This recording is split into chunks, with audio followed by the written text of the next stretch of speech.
It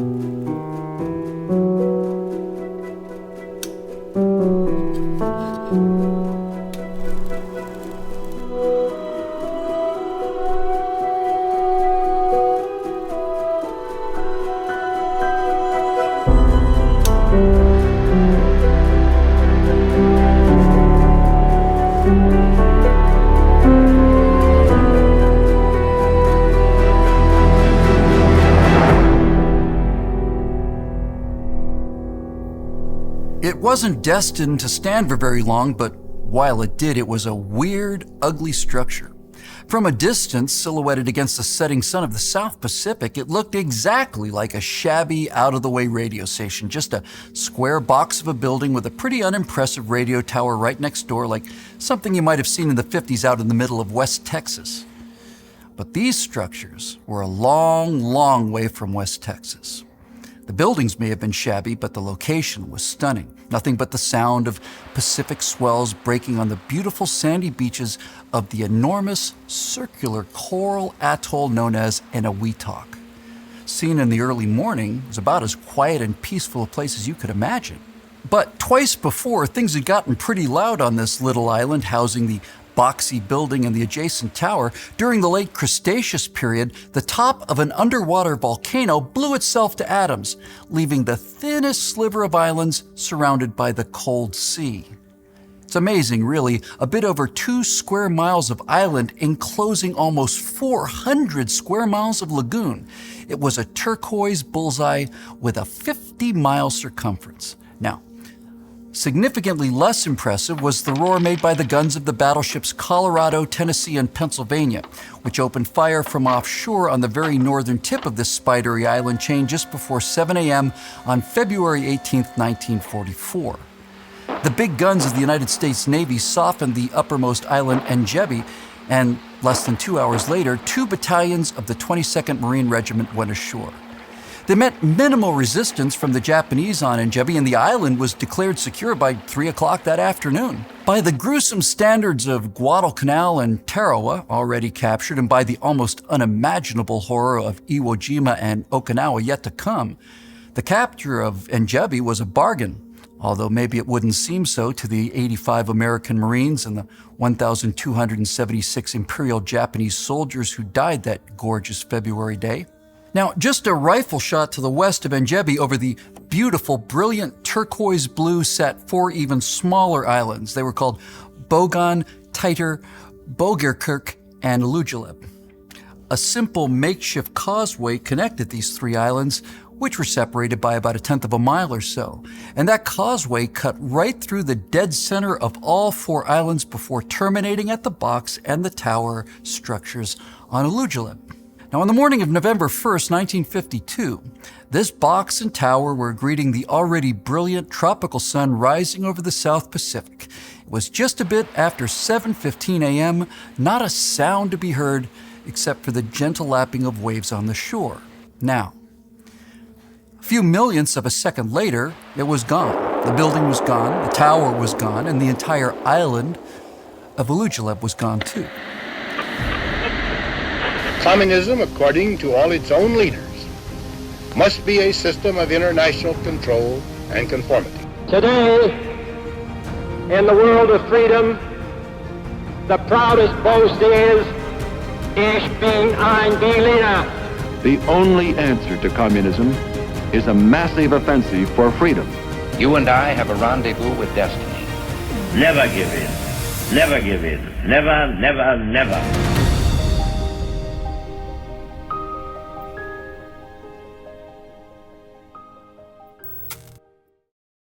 Back in 1848, British scientist William Thomson was tired of having to use negative numbers, like below zero numbers, for temperature.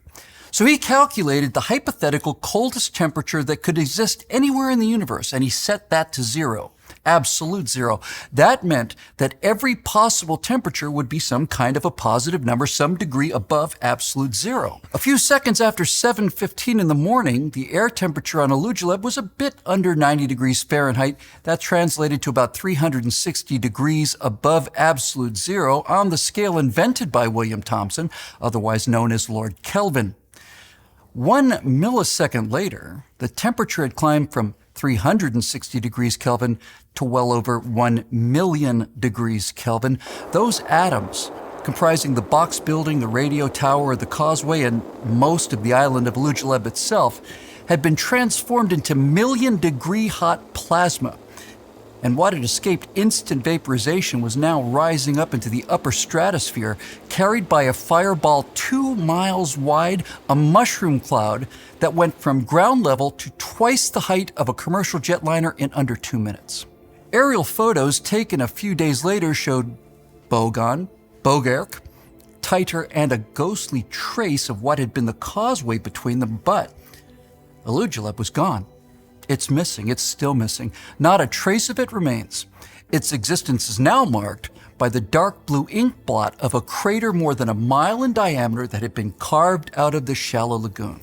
At 7:15 in the morning of November 1st, 1952, a son had been born inside that squat building atop the island sands of Alujuleb. Meanwhile, halfway around the world, Edward Teller, the primary designer of this man-made sun, knew his device had worked as advertised because long before the telephone confirmation had arrived, Teller knew his hydrogen bomb had worked by watching the needles on the seismometers jump at Berkeley, California, thousands and thousands of miles away. Every single conventional bomb, Axis and Allied, dropped during the entire course of World War II came to about 2,500,000 tons of TNT. But in a fraction of a second, Ivy Mike, the test of the world's first hydrogen bomb, released 10 million tons of TNT. That's 4 times the explosive power of every bomb dropped in the largest and most destructive war in human history. 4 days after the Ivy Mike test, Dwight David Eisenhower, former commander of the European theater and a man who had decided where a fair number of those conventional bombs were to fall, was elected as the 34th President of the United States. An exhausted and unpopular Harry Truman, still mired in the stalemate in Korea, had withdrawn from the race. Truman had authorized the use of the 2 atomic bombs that had ended World War II. Uranium-based Little Boy, used on Hiroshima, exploded with the force of about 16,000 tons of TNT. Fat Man, the plutonium implosion bomb used on Nagasaki, went off with a force equivalent to about 22,000 tons. Ivy Mike had exploded with 263 times the energy of both atomic bombs combined. Truman had had to walk the tightrope of a world with nuclear weapons. Eisenhower would have to do the same thing with thermonuclear weapons, 1,000 times more powerful. On Tuesday, January 20th, 1953, Eisenhower was inaugurated, as is custom, on the side of the Capitol building overlooking Washington. But 8 years earlier, he'd stood on a very different platform in a very different place, atop the tomb of Vladimir Lenin overlooking Red Square in Moscow. It had been August 13th, 1945, less than a week after the surrender of the Japanese in Tokyo Bay, half a world away. Ike had stood there with Averell Harriman, then U.S. ambassador to the Soviet Union, atop the harsh, minimalist granite balcony, so different than the ornate white classical architecture of the U.S. Capitol building. Ike was looking calm and sharp and superb in his eponymously named waistcut jacket, and off to Eisenhower's right stood Joseph Stalin, resplendent in his new white marshal's uniform, and surrounding him were the enigmas that had made up the Soviet power structure for over a decade. Stalin's stone-faced foreign minister Molotov was standing there. It was Molotov who had signed the infamous Nazi-Soviet treaty that had ended with the invasion of the Soviet Union by Adolf Hitler. Also there was the exceedingly dense military expert Clement Voroshilov, whose friendship with Stalin during the Russian Civil War was forged at Tsaritsyn, a town later to be known as Stalingrad. Beria was there too, standing by himself, as was Stalin's unlikely deputy Georgy Malenkov, the fat, rumpled apparatchik who would someday find himself the leader of the Soviet Union. And there, sandwiched between the old-timers Mikoyan and Kaganovich and Kalinin, was a relative newcomer named Nikita Khrushchev, who'd been responsible for much of the cajoling, flattery, threats, and executions that had allowed the Red Army to turn the tide at Stalingrad. You know, one wonders whether Ike remembered that moment in Red Square 8 years before as he was being sworn in as President of the United States of America. You wonder if he remembered the parades of gymnasts and peasants in traditional costumes, dancers and floats, followed by a seemingly endless line of Soviet tanks, artillery pieces, and perfect ranks of proudly marching soldiers as Russian aircraft blotted out the sky above. If you look at it on film, Ike looked cheerful back then, and no wonder either, for these were the Russian men and materiel that had carried the brunt of the Nazi war machine in the East before Ike himself would direct the destruction of Nazi Germany from the West. Back in 1945, those endless rows of armored might had been Allied tanks for Eisenhower and for America, but that seemed like a lifetime ago. The H-bomb had raised the stakes dramatically, and as Eisenhower descended the platform to begin his presidency, he was facing the possibility of real Armageddon, the possible destruction of his nation on a scale of biblical proportions. What he didn't know was that in the biblical span of precisely 40 days and 40 nights later, the board would be turned upside down yet again. By early 1953, the group of Stalin's sycophants that had made up the Politburo were not just nervous, they were terrified. Some of them, like Voroshilov, had managed to survive the purges and the war by being essentially harmless. Clem Voroshilov didn't have the brains or the initiative to mount a coup, and even if he had, he lacked the charisma and ruthlessness needed for anyone to join him in one. Mikoyan and Kaganovich could both be counted on to do what was expected of them and to be grateful to keep their heads at the end of the day. For several years, the actual governance of the country had been handled by what was known as the Four. That'd be Beria, Malenkov, Bulganin, and Khrushchev. Four canny, ruthless intriguers. They'd managed to stay alive when everyone around them had been shot dead. You see, the unmistakable signs that they were next, these were the signs that Stalin used to toy with all of those who had preceded them as he set them up for the kill. Well, those signs became more and more apparent. Things were definitely changing. And things were changing because Stalin was changing, and he was changing fast. Stalin himself had said that the war had finished him. After his victory over Adolf Hitler, Stalin never recovered the quickness on his feet, the mental agility that had kept him atop a pyramid of experienced murderers and plotters. And that pyramid went back a very long way. Vladimir Lenin had died in January of 1924. He had been and would continue to be the untouchable Marxist God King. He'd survived having been shot on the street in an assassination attempt back in 1918, but in May of 1922, he suffered the first of several major strokes which had left him unable to speak and completely paralyzed on his right side. And while he had largely recovered by July, in December of 22, he endured a second stroke. Now, he continued to be the titular leader of the Soviet Union, although by this time his mental condition had deteriorated so badly that it took Lenin 2 hours to solve the mathematical question of 12 divided by 4. Now, Stalin had been virtually invisible as Lenin and Trotsky had picked up what they called power laying in the streets during the October Revolution. Now, for a while, Lenin continued to rule from Petrograd, which is now St. Petersburg, where the revolution took place before moving the capital back to the more remote and much more secure ancient fortress in the center of Moscow known as the Kremlin. When Lenin tried to hold the Soviet state together politically, Leon Trotsky, the only other revolutionary who had anything like Lenin's charisma and personal magnetism, toured the countryside in an armored train, successfully leading the Communist Red Army in the long and bitter civil war against the White Russian forces of the former Tsar. But now, with the revolution and civil war safely over, the key revolutionaries, the old Bolsheviks, staked out their turf in various government ministries.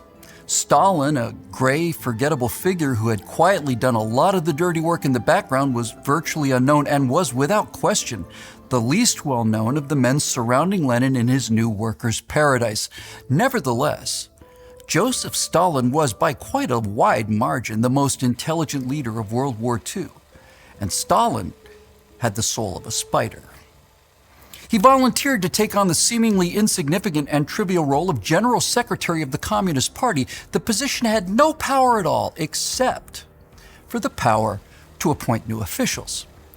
It was representative of Stalin's genius for intrigue and his patience as well, that he was willing to take on this almost embarrassingly minor post because it allowed him in a very short time to see that most of the officials in critical positions had been chosen and were therefore loyal to him personally.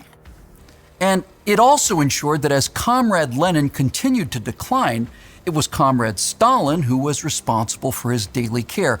No one got to see Lenin without going through Stalin, and Stalin could afford to be patient since his daily contact with Lenin made it clear that he was not going to have to wait long. Then, in March of 1923, Lenin had yet another debilitating stroke. The man whose rhetoric had won him an empire would never speak clearly again. By now, of course, the rest of the leadership was in a panic. They were so concerned about Lenin's health that they printed special copies of the communist newspaper Pravda specifically for Lenin, having removed any news items that might cause him the slightest stress or irritation. On January 21, 1924, Lenin fell into a coma and he died later that day. Stalin, against the vehement objection of Lenin's wife, Krupskaya, immediately ordered that the body be embalmed permanently. The people needed God, he told the rest of the Soviet leaders, moving with confident speed and absolute assurance. Stalin saw to it that his arch-nemesis, Trotsky, was given false information regarding the date of Lenin's funeral. So Stalin and the other Bolshevik leaders carried Lenin's coffin through the Moscow snow, making Trotsky more than conspicuous by his absence. In the long months and years after Lenin's death, Stalin became one of 7 people leading a coalition that governed the fledgling communist state, old Bolsheviks who'd been with Lenin well before the revolution. Now, none of the other 6, Zinoviev, Kamenev, Bukharin, Rykov, Tomsky, or Trotsky, were canny enough to realize that virtually the entire top level of government had been slowly and quietly filled by Stalin appointees. Young, quiet, ruthless men, and men not inclined to view the old guard with any particular sense of awe. Playing each one against the other, Stalin teamed with Zinoviev and Kamenev to form a troika. Now, both of those two despised Stalin, but they formed the alliance nevertheless in order to outweigh the charisma of Trotsky, who they hated even more. It would take 16 years, but by 1940, all of them would be dead, killed by Stalin. First, Stalin maneuvered Trotsky, his most hated enemy, out of the government, forcing him from Moscow in disgrace. After multiple rejections by European governments, Trotsky finally found asylum, for a while anyway, in Mexico. Using the Cheka, the secret police instituted by Lenin, Stalin had his former partners, Zinoviev and Kamenev, framed and then arrested for treason. They were the stars of the first of the massive show trials, strictly scripted public courtroom sessions where both confessed to multiple crimes in exchange for Stalin's promise that he would let them live. Now, shortly after their conviction in 1936, Zinoviev and Kamenev were told that they were going to be taken away and shot. Kamenev, with a far clearer eye, had long known that Stalin would renege on the deal, so he walked stoically to the execution room. But Zinoviev became so hysterical, sobbing and collapsing and grabbing onto the legs of the guards, that they simply took him into the nearest empty room and shot him right there. Both of them had sent many innocent men to their deaths, and both of them knew that they'd been innocent when they did so. Mikhail Tomsky, implicated by Zinoviev and Kamenev at the show trial, decided not to wait for the knock on the door by the Cheka, by now renamed the NKVD. He shot himself in his dacha, his country home, just outside of Moscow. Fully established as a dictator by this point, Stalin then toyed with Rykov and especially the brilliant and popular Bukharin for a full 2 years. Bukharin, who had loudly praised the executions of Zinoviev and Kamenev in 1936 out of sheer terror, sent dozens of letters to Stalin written in pencil from his prison cell, admitting to failure to maintain the correct party attitude and pleading desperately for his life. But after another even grander show trial, both he and Rykov were found guilty of treason.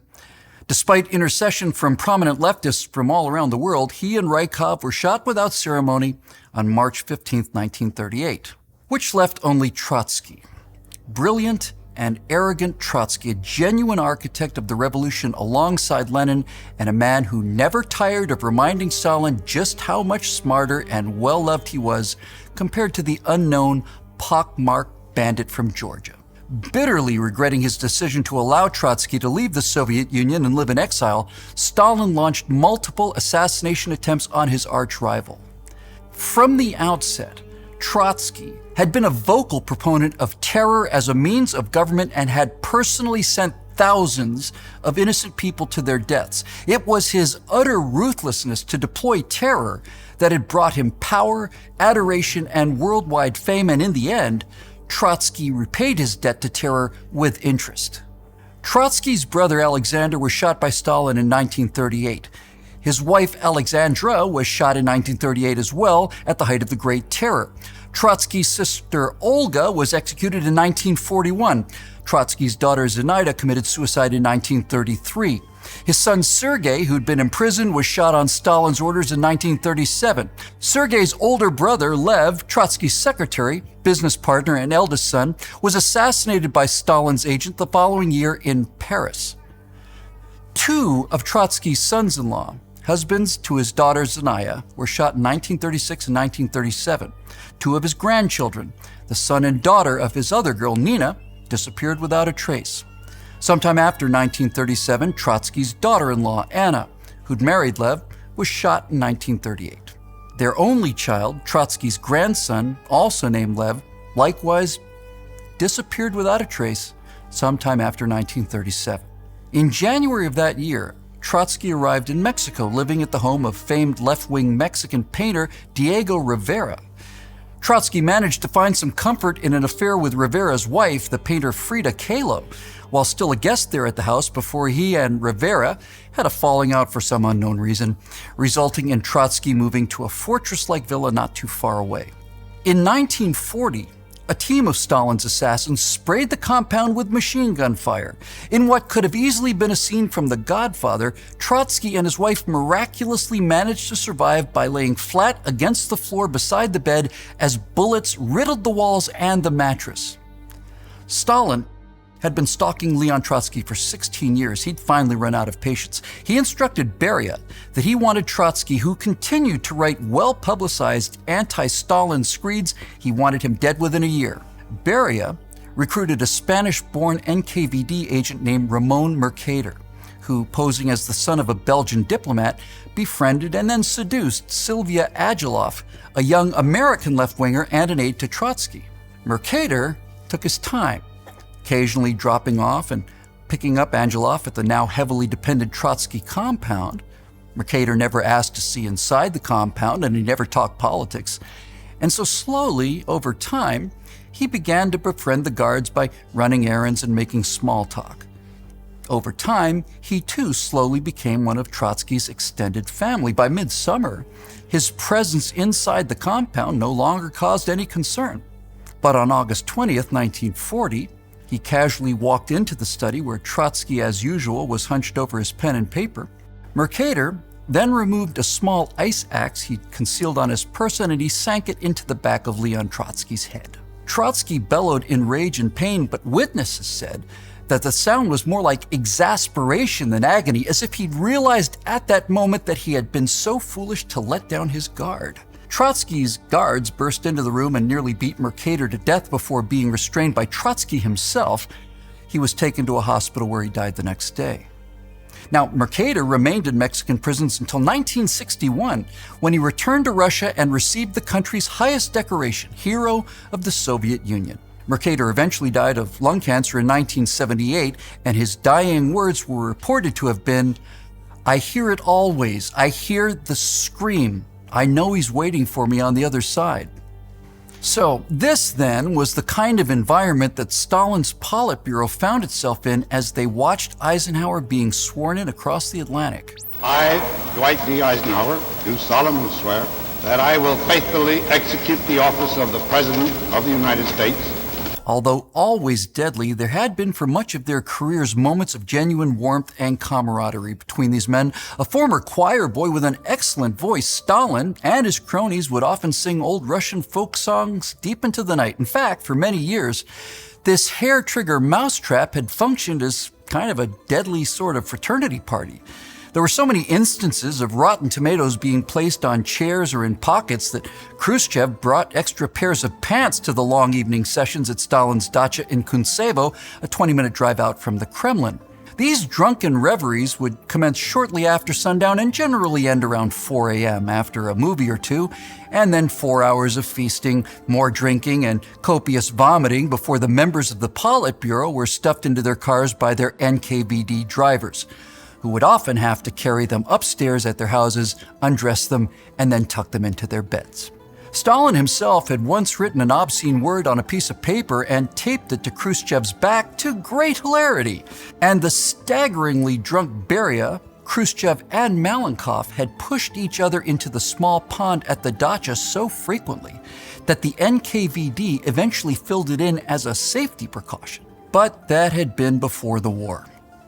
And since then, Stalin had grown fatter, his hair thinner, his arteries harder, and his fear of death more acute by the day. Formerly dynamic, he now ruled by hints and suggestions, stewing alone in the Kuntsevo dacha, wondering who it was who would finally do him in. Those familiar all-night sessions with his minions continued, but whatever camaraderie there had been before the war had utterly evaporated by the beginning of 1953. Now the call that Stalin was awaiting them for dinner filled his acolytes with dread and disgust. Just another evening of the same old stories told by Stalin night after night as he slipped into his paranoia and senility. And he always kept them on their toes. Khrushchev said long after that, for many years, he never knew if an evening would end with him in bed or in a prison cell or awaiting execution. This was what had kept the communist empire together all these long years: fear. Fear, absolute terror, with death always right around the corner and no rules to play by to keep oneself safe. Fear radiated out of the green-walled dachas, spreading like a miasma through Moscow, and from there out into the provinces of the largest country on earth. Millions of people fearing hundreds of thousands of bureaucrats, who feared scores of ministers, who they themselves feared 7 members of the Politburo, and all of them fearing Stalin in their very bones. Stalin's pact with fear, like Trotsky's, would exact a price in return. 40 days and 40 nights after the inauguration of President Eisenhower, Joseph Stalin retired after yet another evening maintaining this chain of fear. But around 4 a.m. on Sunday, March 1st, 1953, Stalin teetered outside his dacha unsteadily as he watched his entourage disappear in a cloud of limousine smoke. "I'm going to sleep," he said to his NKVD security chief, Colonel Ivan Vasilievich Khrushchev, adding, "You can take a nap too, I won't be calling you."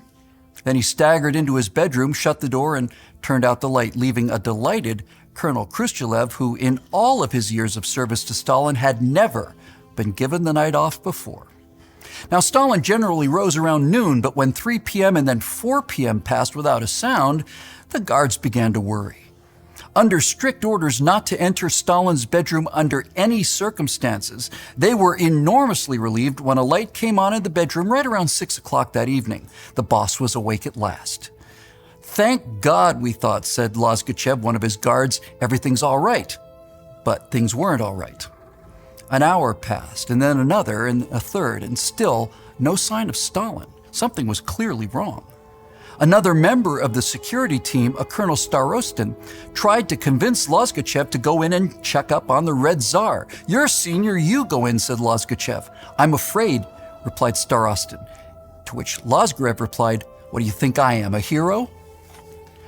And so the night dragged on as Stalin's inner circle, each in their own dacha, waited for the dreaded phone call summoning them to dinner. But that call never came. At 10 p.m., the regular mail from the Central Committee arrived, as usual, from the Kremlin. It had been Lozgachev's duty to present these important documents to Stalin upon their arrival, and that routine duty finally gave him the cover, if not the courage, to gently knock on Stalin's door. But no one answered.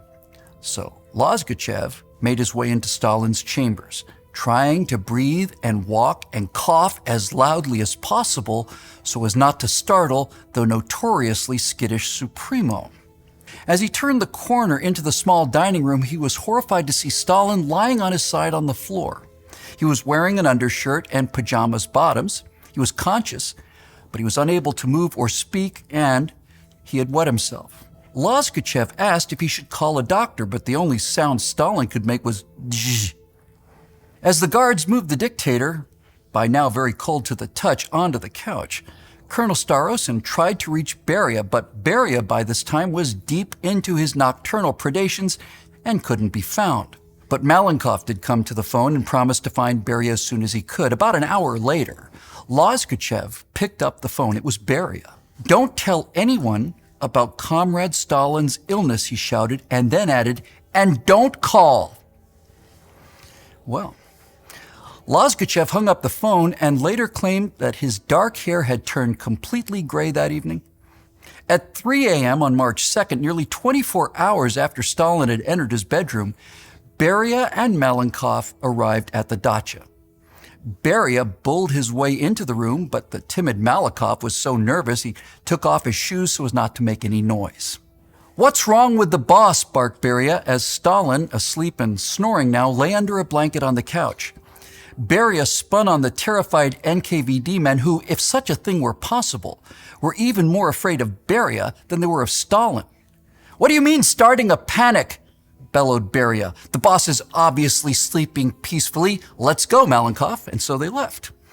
And as they were walking out the front door, Beria added, "Don't bother us, don't cause a panic, and don't disturb Comrade Stalin."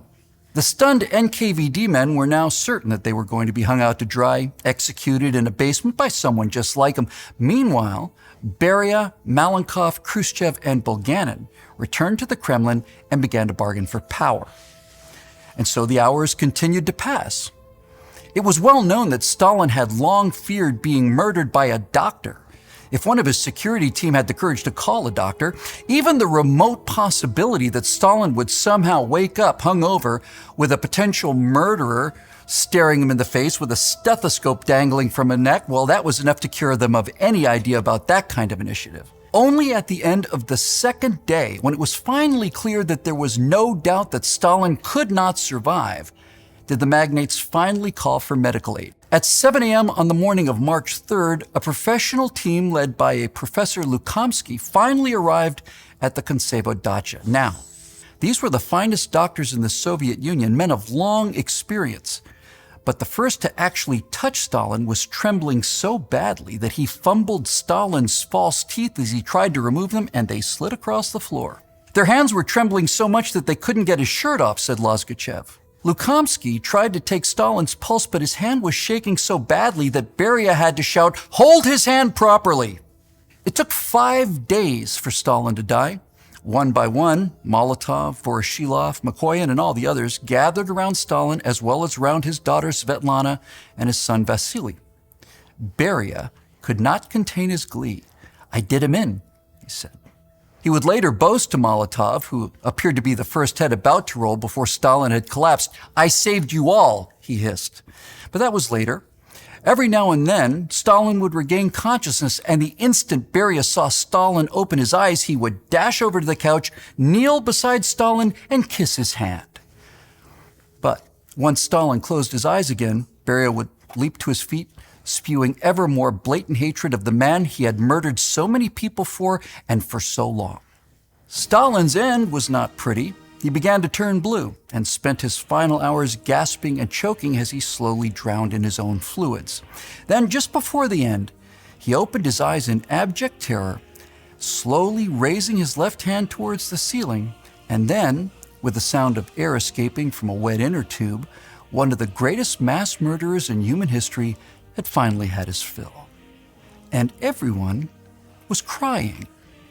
These men, who like Stalin had sent tens of thousands of people to their deaths under their own signature, were sobbing like children. When Molotov's wife, Paulina, already under arrest and soon to be executed in order to pave the way for her husband Molotov, who would then be executed, when Paulina was released from prison shortly after, her first words were to inquire about Stalin's health. When Molotov told her that the only reason that she was alive was because Stalin had died, Paulina fainted on the spot. Even many of the freezing, starving political prisoners, the zeks, who'd been left to die a far slower death, found to their utter astonishment that they were crying too. He'd always been there, you see, some kind of towering, endless thunderstorm, and yet, now that he'd gone, most of the country, including those who had suffered the most by his hand, suddenly found themselves lost, alone, frightened, and utterly unsure about what was coming next. Hundreds of thousands of Russians converged on Moscow for the state funeral, and somehow, in the crush of all of that humanity, a spark of panic had spread, and over 100 people were trampled to death.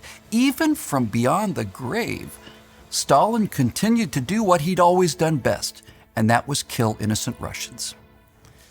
The division of power among Stalin's successors went surprisingly smoothly at first anyway. Likely all of them, Beria included, were so relieved that they would likely live out the month that there seemed to be very little infighting at all. Beria and Malenkov, long allies against Khrushchev, and the veteran minions like Molotov, Mikoyan, and Kaganovich grabbed most of the spoils. Beria got what he most wanted, that being complete control of the organs, the various agencies of the secret police that had populated and run the gulags and the execution chambers. After successfully delivering the A-bomb to Stalin, Beria had been stripped of much of this power, a sure sign that his neck was squarely on the chopping block. Malenkov, grossly obese by the standards of the day, had slowly risen through the ranks as a skilled administrator and bureaucrat. He alone seemed out of place in Stalin's nest of vipers. He was quiet, self-conscious, and unassuming. He seemed to be a pudgy, out-of-his-league, oversized Boy Scout. But Malenkov had been as ruthless as any of them. And in what seems to be a paradox, it was his lack of personal charisma that earned him his place as Stalin's right-hand man and eventually his successor. Stalin had once famously said, "One man, one problem. No man, no problem." Malenkov was not the kind of man who would become a problem. Virtually all of those had been put up against the wall and shot long before. On March 6, 1953, the day after Stalin died, Malenkov was named Premier of the Soviet Union, and his name also appeared at the top of the list of the newly formed Presidium of the Central Committee, which was nothing more really than an expanded and rebranded Politburo. On March 7th, his name was top of the list of the members of the Secretariat, a hat trick which gave him all three of Stalin's former titles. Malenkov held that power that Stalin had wielded, all of it, for exactly 1 week, before his rivals recovered their wits and stripped him of the Secretariat in a move to disperse power. Now, the question was, in what new direction would the Kremlin move? Perhaps there'd be no change at all. That was certainly where the inertia lay. But after years of an increasingly fossilized Stalin, new opportunities were afoot. The architect of the Cold War was dead, his embalmed mummy lying beside Lenin's in Red Square just outside the Kremlin wall. You see, both the Soviet and American cards had been completely reshuffled. Stalin was dead, replaced by the enigmatic Malenkov, while Truman returned to Missouri as Eisenhower was swept into the White House. And as it turned out, there was indeed a window, a short one, where both of these new leaders might have been able to put the Cold War to bed, not in 1991, but in 1953.